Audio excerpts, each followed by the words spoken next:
देवदार के सघन कुंज में दोनों रहे हैं झूल। चंचल पुरवाई चले परिवेश अनुकूल। रंगी पिया के रंग में बाबुल का घर भूल। उपन्यास के इस भाग में सुनिए कैसे पथ के शूल सब बन जाते हैं फूल।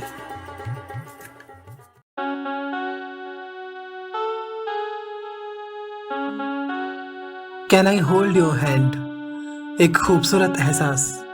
कोमल अग्रवाल की कलम से निकला उपन्यास। डियर लिसनर्स, आप सुन रहे हैं can I hold your hand, एक खूबसूरत एहसास का 66वां भाग मेरे यानी कोमल अग्रवाल के साथ। कहानी के पिछले भाग में आपने सुना कि प्रताप कोठी के पिछले हिस्से में भगवान शिव का प्राचीन मंदिर है जो सूरज के परदादा जी द्वारा बनवाया गया है, पर वह मंदिर बेहद रहस्यमयी है जिसके इतिहास के बारे में सूरज और काका पाखी को बताते हैं। यह सब जानकर पाखी खुश भी होती है और यह जानकर दुखी भी कि किस तरह सूरज के डैडी ने मंदिर के सामने 4 दीवारी बना मंदिर के मुख्य मार्ग को श्रद्धालुओं के लिए बंद करवा दिया। अब आगे।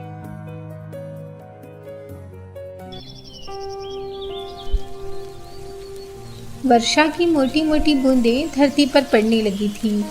दोनों भीगते हुए बाग से होते हुए कोठी के भीतर आए। बारिश ने बाग की खूबसूरती को बढ़ाया तो था ही और साथ ही उन दोनों को और नजदीक ला दिया था। सुनो, कपड़े बदल लो नहीं तो सर्दी लग जाएगी और वैसे भी यहाँ ठंड जल्दी पकड़ती है, सूरज ने कहा।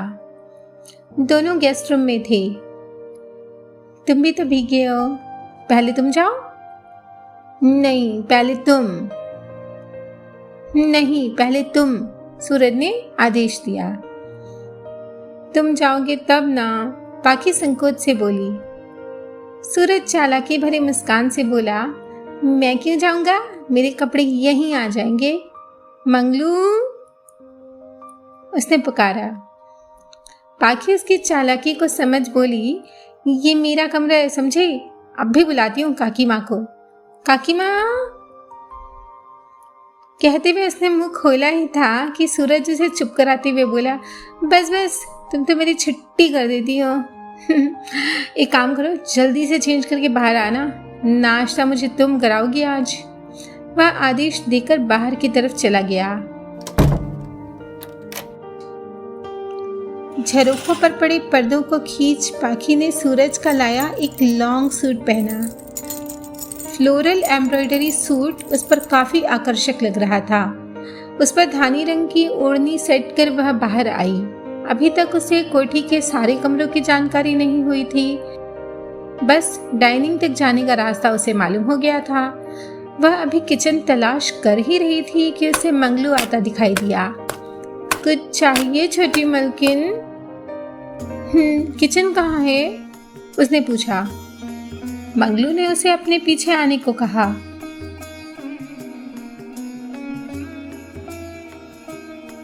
पाखी उसके पीछे चली। काकी कैलासिया को निर्देश देती हुई कुछ छौंकन लगा रही थी। किचन देख तो पाखी स्तब्ध रह गई। इतना बड़ा और अत्याधुनिक किचन था कि उसके अंदर पैर रखते ही उसे अपने घर के छोटे से कोठरी नुमा चौके की याद आई। काकी ने उसे आते देखा तो पुकारा, आ जाओ बिटिया, वहां क्यों खड़ी हो? पाखी संकोचवश अंदर गई। उसने सब तरफ नजर दौड़ाई। मोजाइक की स्लैब पर राइट साइड में सिंक था और पानी से भरी एक बाल्टी भी वहां पर रखी हुई थी। कुकर भी सीटी देता हुआ कुछ गर्मा गर्म पका रहा था, शायद आलू उबल रहे थे। उसने सुगंध से पहचाना। 4 बर्नरों के एक बड़ी गैस स्टोव में राधा काकी एक बड़े फ्राइंग पैन पर छौंकन लगा रही थी। मसालेदान खुला हुआ वहीं बाईं तरफ अपनी गुणवत्ता की गवाही देता पूरे किचन में अपनी महक बिखेर रहा था। 2 बड़ी रेक सामने की दीवार पर लगी हुई थी जिनमें शायद रोजमर्रा की वस्तुएं थी। चाय, चीनी, नमक, घी, तेल, इलायची, लवंग, केसर, पोस्तू और न जाने क्या क्या, सब एक ही नज़र में स्पष्ट दिख गया था। कांच की एक समान की शीशियाँ और डिब्बे कितनी परिष्कृत शैली में सजाए गए थे। बाकी सब देख ही रही थी कि काकी ने कहा, कैसा लगा अपना चौका बिटिया? सच बताऊं काकी माँ, इससे कुछ जरा सा ही बड़ा होगा हमारा घर। कोई बात नहीं बिटिया, अब ये भी तुम्हार घर है। और वैसे भी लड़की तो 2 घर की होती है, सुबह कहीं शाम कहीं। काकी ने गहरी बात कह दी थी। मैं कुछ मदद करूं काकी माँ? उसने डरते हुए पूछा। काहे नहीं बिटिया, लो ये आलू तल दो, फिर बनाएंगे आलू दम। कहते हुए काकी ने कैलासिया से आलू का बर्तन ले पाखी को दिया। ई कैलासिया है बहू, यहाँ काम करत है। कैलासिया ने हाथ जोड़े। राम राम बहू जी। पाखी ने भी मुस्कुराते हुए उसे नमस्ते कहा। अपनी बहू जी तो चांद का टुकड़ा है दाई माँ। कैलाशिया ने प्रशंसा की। लाखों में एक है हमारी बहू, तुहार सूरज भैया पहली बार में ही पसंद कर लिए थे, काकी ने बताया। पाखी शर्माती मुस्कुराते हुए आलूओं को तलने लगी। तभी कैलाशिया ने उसे एप्रन लाकर दिया। बहू जी इसे पहन लो, छींटा नहीं पड़ेगा। पाखी को थोड़ा अजीब सा लग रहा था। उसने कभी ऐसे एप्रन पहनकर खाना बनाया ही नहीं था, मगर आज वो मना नहीं कर पाई। कैलाशिया ने एप्रन पहनने में उसकी मदद की। आप बनाओ बहू जी, सूरज भैया के वास्ते, वह खिलखिलाई। तब तक काकी मसाले पकाकर कढ़ाई में सिल पर पिसा हुआ अदरक लहसुन का पेस्ट डाल रही थी। कैलाशिया एक चॉपर पर प्याज टमाटर काटती हुई खट खट कर रही थी। तीनों ने मिलकर आलू दम तैयार कर लिया। काकी एक परात निकाल ढक कर रखे गए आटे की लोइयां बनाने लगी। हरे रंग का आटा देख पाखी ने पूछा, ये किस चीज के पराठे बनेंगे काकी माँ? मेथी के बिटिया, तो को पसंद है ना? पाखी को याद आया कि उसने सूरज को एक बार अपनी पसंद बताई थी। उन्होंने बताया काकी माँ। ठीक समझे बिटिया, तभी तो हर पसंद के पराठे और बबुआ की पसंद की सब्जी बनाते रहे। काकी ने राज खोला। आप कितने अच्छे हैं काकी माँ। पाखी ने मक्खन लगाया। अच्छा बिटिया, अब जाओ, हम लेकर आती हैं नाश्ता।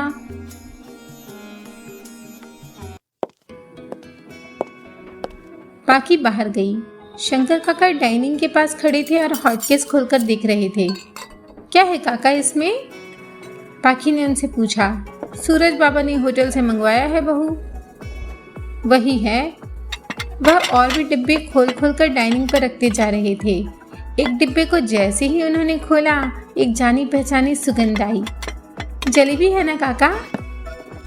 अरे वही तो है, लगता है तुम खाती हो, नहीं तो इस घर में तो कभी जलेबी आई नहीं, काका ने कहा। यू आर नाइस मिस्टर सूरज, पाखी ने धीरे से कहा। तभी सूरज उसके पीछे दबे पांव आता हुआ बोला, किसकी तारीफ हो रही है मिसेस सूरज प्रताप सिंह? तुम कब आए? पाखी ने उसे अचानक यूं देखकर कहा। हम कब आते हैं और कब जाते हैं इसका पता तो हमें भी नहीं होता, सूरज ने फिल्मी अंदाज में कहा। बकवास डायलॉग, पाखी ने कमेंट किया। मंगलू डाइनिंग एरिया के चक्कर लगाने लगा था। लगता है इसे भी भूख लगाई है, सूरज ने कहा।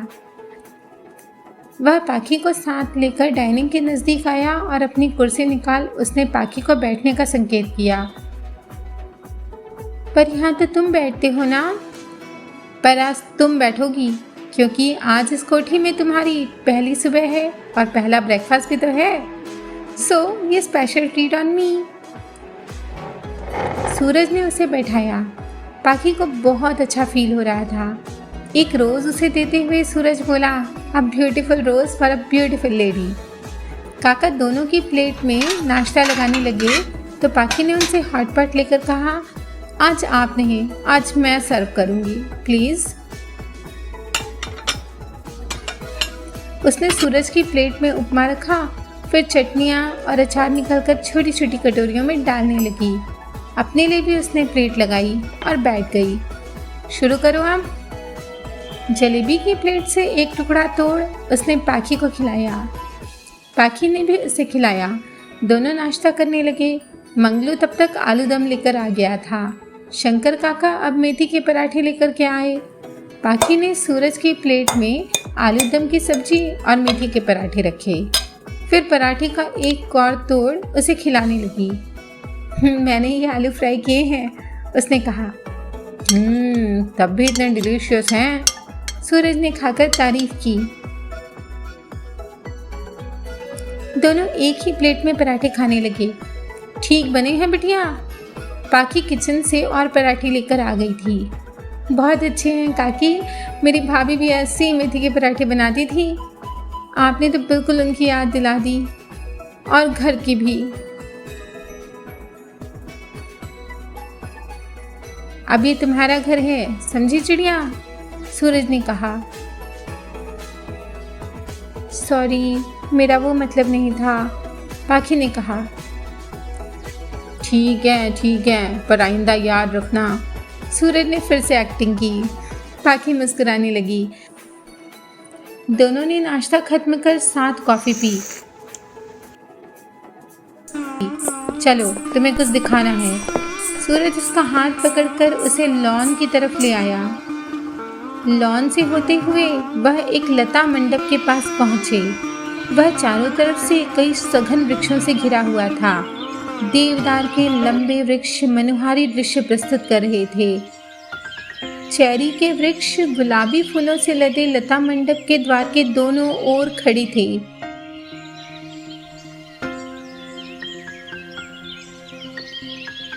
अशोक के 2 वृक्ष उनके दोनों ओर जैसे स्वागत की मुद्रा में खड़े दिखाई दे रहे थे। इतना मनोहारी दृश्य था कि पाखी के मन प्राण में नवीनता का संचार हुआ। हरी नर्म गद्देदार घास पर पायलें छनकाती हुई वह लता मंडप के भीतर प्रविष्ट हुई। बारिश की वजह से मिट्टी और घास अभी भी गीली थी और देवदार के पेड़ों से जल की बूंदें धार बनकर गिर रही थी। फर के कई पौधे लता मंडप के भीतर पुरवाई से हिलते नृत्य करते से जान पड़ते थे। सूरज ने पाखी को गोद में उठा लिया। क्या कर रहे हो? पाखी ने थोड़ा सा विरोध किया, पर सूरज कहाँ मानने वाला था। वह उसे लेकर मंडप के दूसरे छोर पर गया, जहाँ एक झूला 2 बड़े बड़े वृक्षों के टहनियों से बांधकर मोटी मोटी जूट की रस्सियों की सहायता से लगाया गया था। इस सुंदर परिवेश में इस झूले को देखकर वह खिल गई। सूरज ने उसे अपनी बाहों से उतारकर झूले पर बैठाया और उसके पास आकर बैठ गया। दोनों एक दूसरे के बेहद नज़दीक थे। झूले पर झूलते वो एक दूसरे को महसूस करने लगे। यही वो झूला है ना जो उस दिन लगवाया था मेरे लिए? पाखी ने पूछा।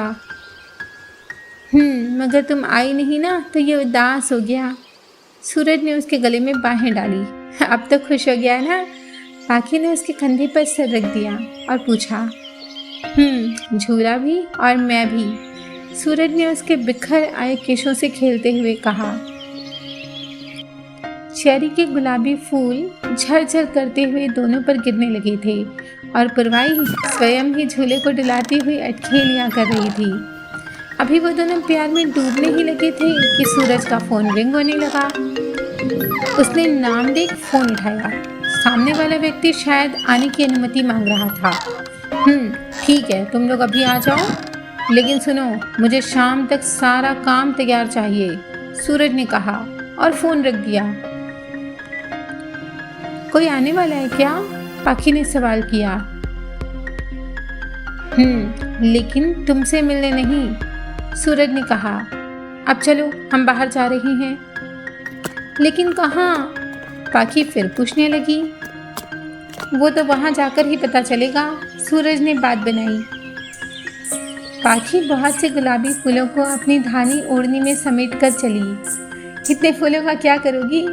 सूरज उसके बचपने पर मुस्कुराते हुए पूछने लगा। गार्डन को तो साथ ले जा नहीं सकती, तो खुशबू को अपने साथ ले जा रही हूँ, पाखी ने जवाब दिया।